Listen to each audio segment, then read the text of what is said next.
Huduma ambazo zimeanzishwa ni takribani 17 za kibingwa kwa maana ya specialties kwa Kiingereza. Halafu tumekuwa na 17 za kibobezi. Kwa 20 za kibingwa wa kawaida na 17 za kibobezi kwa maana ya super specialties. Sasa hizo huduma za kibingwa 20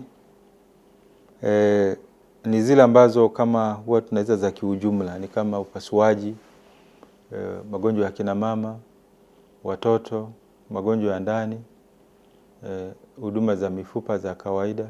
Hizi ni general, tunaita upasuaji ule wa general.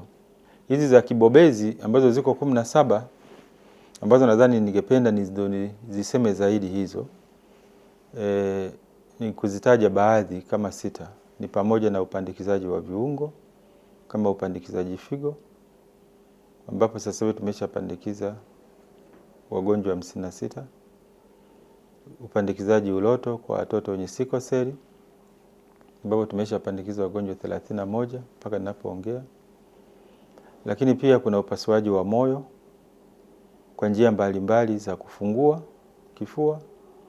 Lakini pia kuna upasuaji ambao unahitaji kwa kutumia mifumo ya mirija kwenda kugundua kama kuna tatizo kwenye mishipa ile ya moyo, kama kuna clot ama damu imeganda au vipi baada ya shambulio la moyo. Lakini pia kwenye moyo tumekuwa tukiweka visaidizi vya mapigo ya moyo, pacemakers. Lakini vile vile kwenye swala la moyo tumekuwa na maabara ya uchunguzi ambayo inatumia njia ya kisasa ya kuchunguza moyo kwa jinsi gani ambavyo unaweza ukawa na changamoto katika kuziba au mshipa wa moyo kuwa mdogo, kushindwa kupitisha damu yake iweze kusambaa kwenye mwili au kwenda sehemu zingine za moyo. Ukiacha moyo, pia tunatoa huduma za kibobezi za ubadilishaji wa nyonga pamoja na magoti. Kwa hiyo nayo tumepiga hatua, ambapo zaidi ya wagonjwa zaidi ya 400 wameshafanywa upasuaji wa kubadilisha magoti. Vile vile zaidi ya wagonjwa 300 wameshabadilishiwa nyonga kwenye taasisi yetu.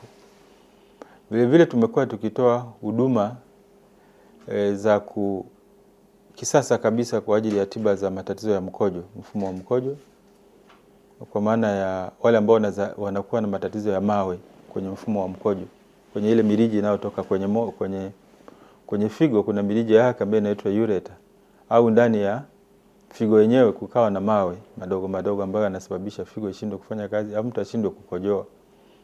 Huwa tunaweza kutumia teknolojia ya kisasa ya kutumia laser therapy ambayo inaweza kuyeyusha hayo mawe bila kuhitaji upasuaji mkubwa wa kuhitaji kumchana mtu kwenye eneo kubwa sana.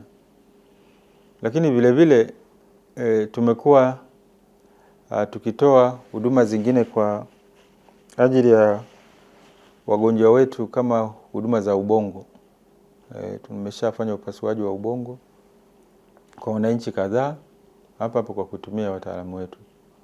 Sasa hizi huduma ambazo nimezitaja baadhi ndio ninazosema za kibobezi, lakini ziko nyingi. Kwa sababu ya muda nimetaja baadhi tu ambazo zinafika 17. Sasa faida ambayo imepatikana na hizi huduma